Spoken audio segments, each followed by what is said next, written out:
Hello Internet, it's me, Stepiphany, back with another video. Yay!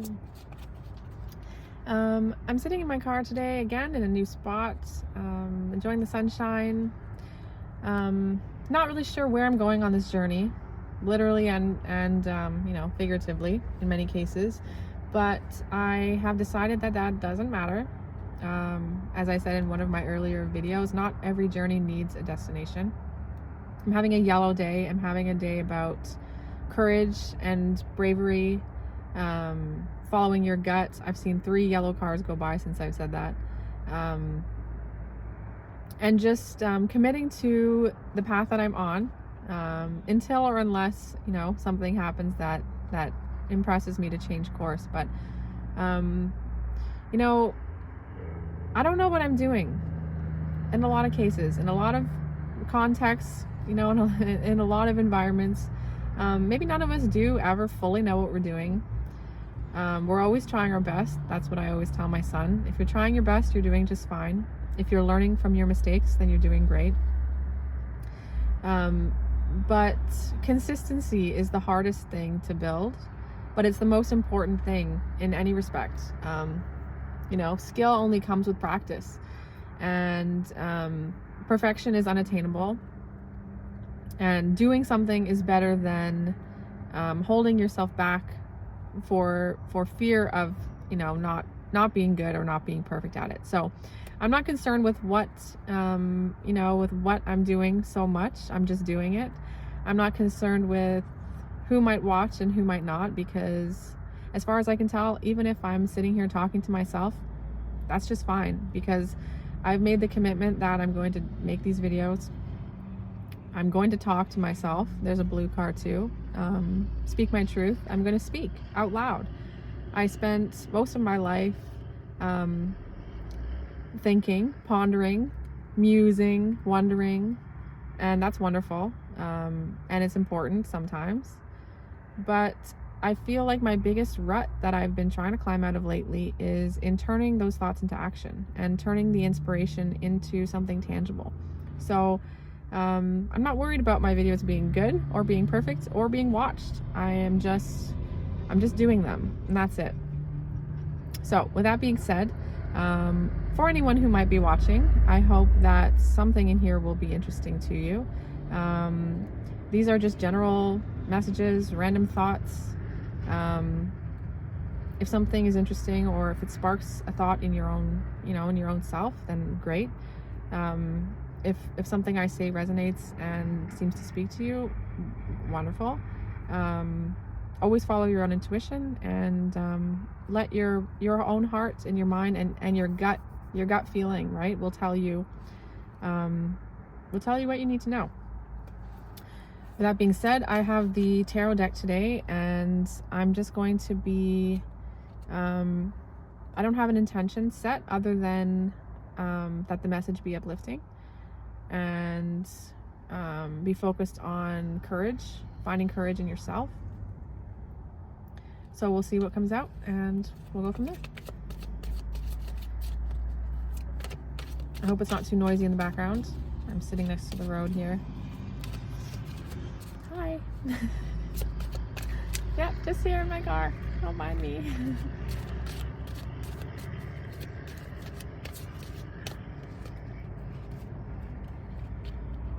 Okay, so I've got 2 cards here that came out together. Is the 8 of Cups and the 4 of Wands. So the 8 of Cups has to do with walking away from something, or in this case maybe walking towards something, because they've gone in this direction. The person is stepping out from this spot and walking towards this other spot here. And I do see the yellow very significantly in these cards. So I'm seeing in my mind's eye, I had a beautiful tarot deck at one point, which is no longer with me. But for the image of the 8 of Cups, the story behind it was that of Moses, which is found in I think in the Bible, and possibly in maybe in the Quran as well, or another religious text or a myth, Hebrew legend. But basically the story is about Moses, and he was a prince in Egypt, or adopted into, the royal family. And he had everything. He had wealth, he had status, you know, he had power, he had riches. I'm sure he had, you know, companionship and friendship and abundance in every respect. But he had a calling as well, and his calling was to lead his people to a different place. And he walked away from everything. I mean, this 8 of Cups, 8 is almost 10. 10 is the highest amount you can have in the deck. 8 is 80% of the way there. So it's not nothing that was walked away from. It was almost everything. But he followed his calling, and he followed his passion, and he followed, you know, divine guidance, and he walked towards this other thing. The 4 of Wands has to do with the home, the family, happiness, stability in a sense, a comfortable, a safe place. And in a lot of cases, when you are in the 8 of Cups energy, walking away is never easy, especially if you're walking away from everything. But when you get to that point of realizing that this isn't quite everything, and you know, the 2 cups that are missing are kind of the key ones for me, and you make that tough choice to walk away. And it would be easy if you could see where you were going, right? This would be so easy. Oh, look, you know, there's the castle. I'm just going to leave this pile over here and go over here. But in most cases, it's more like this, or even like this. You know, you have to walk away from something, and you hope that there's something good over here, but usually you can't see it. And it's not for lack of trying or wishing or praying. It's by design, because think about it this way. Okay, here's a story from my life that's coming up. So many years ago, I was in this relationship, toxic relationship, but besides the point. But it was his birthday coming up, and I had bought tickets to a hockey game because I knew he had never been. He loves hockey, yada yada, and it was going to be a surprise. I overheard a phone call about a week before between him and his friend. He put it on speaker, so I wasn't, you know, eavesdropping. He knew I was there. But during this phone call, his friend said, you know, when are we going to be leaving next weekend for our snowboarding trip? And I kind of thought, what is that now? So as it happens, he and his friends had planned to go away for that same weekend for his birthday to go snowboarding. And I hadn't been told. I hadn't been invited, even though I also snowboarded with them. And it was his birthday. And I said, hey buddy, didn't you think about maybe telling me or letting me know that you weren't going to be around? Like, what if I had something that was planned for that weekend? And his response was, well, I'm pretty sure anything that you had planned would have been boring and stupid. And maybe I dipped a little into my shadow. Maybe I dug my heels down a little bit. And I said, well, if that's what you think, sir, then you are sure welcome to go and have your weekend. But of course, now his curiosity was piqued, and he said, well, tell me what it is that you have planned, because I would like to choose the best activity for that weekend. And I said, no. You know, that's not how this game works. You don't get to open both doors and see what's behind door A and door B to choose before you go. You know, the point of the choice is what factors are you making your choice on? Are you making your choice to be with your girlfriend on your birthday because you love her and you love her company, and that you trust that, you know, whatever she has planned is fun for you, or that even if there's nothing planned, that's where you'd like to be?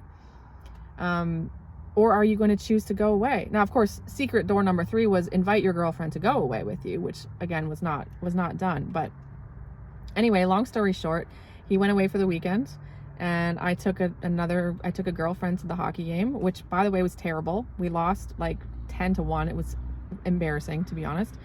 But that kind of just speaks to this, you know, when you're at the point of making that choice to walk away from something, it's key that you're walking away from something, right? You're not walking to something, you're walking away from something. And I know that we all have been in situations in our life where we can relate to this, you know. I don't want to quit my job until I have the next one lined up. I don't want to sell my house until I know where I'm going to move to. I don't want to break up with this person until I'm sure that there's going to be a better person to fill that, that space in my life. And the universe just does not work that way. That's just not how it goes. I mean, you sure can. You sure can hold on to something until you find something else. But in that case, you're just replacing one comfortable but maybe not fulfilling thing with something else, or you're going into it with the wrong intentions. For an example, how many people have left a relationship for another one, but then they haven't had time to process, work through their baggage or their trauma, or even let go of the feelings that they had for that other person. And when you're moving from one thing to the next, the thing that you use as a bridge can never last, right? People say misery loves company. It's very easy to rebound into something else based on a feeling of 11:11 on the timer when I saw that, based on a feeling of needing to fill the void, because sitting in the void is uncomfortable. It's hard to walk away from something here. It's hard to step into the void, because the voice of fear always says, what if there's nothing else to fill that spot? What if what if I walk away and I can never walk back to where I was, but I don't know where I'm going and whether it's going to be better. And this is where the yellow, the courage comes in, the bravery, and betting on yourself and making choices from integrity for the right reason. If you're walking away from a job, it should be because that job is not right for you, or because you have hopes to find something that will fulfill you in a certain way. Or, if you're leaving a relationship, it should be because that you've outgrown that relationship, and not because someone brighter and shinier has caught your attention, right? Because those are fleeting feelings. Oh, look, a squirrel, oh, something shiny. You jump from one thing to the next, and you never learn how to stand where you are. You never learn how to be whole in yourself, because you're always looking for something else to fill that space. So whatever it is that you're leaving behind, the next thing will fulfill you for a while. But if you haven't addressed what you were leaving, why you were leaving it, and what you were looking for, even if you haven't, seen it yet, even if you haven't identified exactly what it is, you can always say, well, I don't want to stay in this job because, the easy one is I'm not being paid for my value. The schedule isn't working for my life responsibilities. It's too far from where I live. There's lots of reasons why you might leave one thing and be in search of something else. But jumping onto whatever's driving by, I just saw a big transport truck, and I thought about jumping on a train. The train's going by, you run along, and you just jump on. There's a big honk for confirmation, right? It's easier to jump on the train and just see where it's taking you. But if you haven't put thought into what you're leaving behind, why are you leaving it behind, and what was missing from that made you feel the urge to leave it behind, then you're just getting on a midnight train to anywhere, right? And you can't rely on that working out any more than, staying where you were, or stepping off in a different direction entirely. Especially if you're thinking about a train on a track or a truck on the road, that can only go where the trail goes. That can only go where the track goes or where the road goes. So what if the thing you were looking for was over to the side over here? But now you've committed, you've jumped onto something just because it was moving, right? You've attached to whatever you could find just because it was there. And you end up on a detour. You end up sailing right past the thing that you were looking for. So, I always speak as though I'm speaking to myself, whether it's my past self, my future self, a different version of myself. So, of course, this resonates for me, and I know it's going to resonate for somebody. But think about that. Think about where you've been called, because, there's been a lot of change lately. Astrologically, in our hearts and souls, the world is changing. awareness is changing, consciousness is rising, all those things that people want to say. And we're really all, I think, feeling the same push to reevaluate where we're standing right now. Maybe it's 8 cups. Maybe it's not freaking shabby, right? Maybe it's pretty good. But what is calling us or pushing us or urging us or nudging us? What has been nagging on us that we have dragged our heels on? Because again, 8 is not 0, and 8 is pretty close to 10. But if you've been feeling that that inspiration, that nudge, that intuitive nudge, or that that gut feeling, something's wrong here, something's not quite complete here, something's missing here, something's off here. I want it to be here because I'm here. Honk again. It would be easy to stay here because this is where I am. Right. Right? But how often is the easy choice the best choice? That's a thought. That's a thought for you. And yeah, who knows? Maybe, maybe the snowboarding trip would have been cool, but maybe the thing that you've always wanted, just like, a loving girlfriend knows what you want and what you need and is happy to surprise you. Maybe the universe is your loving girlfriend or boyfriend or partner, right? Maybe once you walk away is the only time that this door will open. And maybe you will find, in any respect, whether it's relationship, personal, family, workplace, whatever, maybe first you need to walk away from the thing is not it.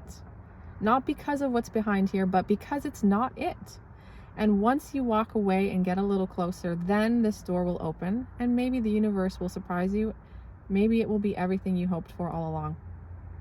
So I think that's the message here. Thank you so much for tuning in. I hope this resonated with you. Feel free to share your experience in the comments and follow along for more. I'm Epiphany, and I'll see you in the next one.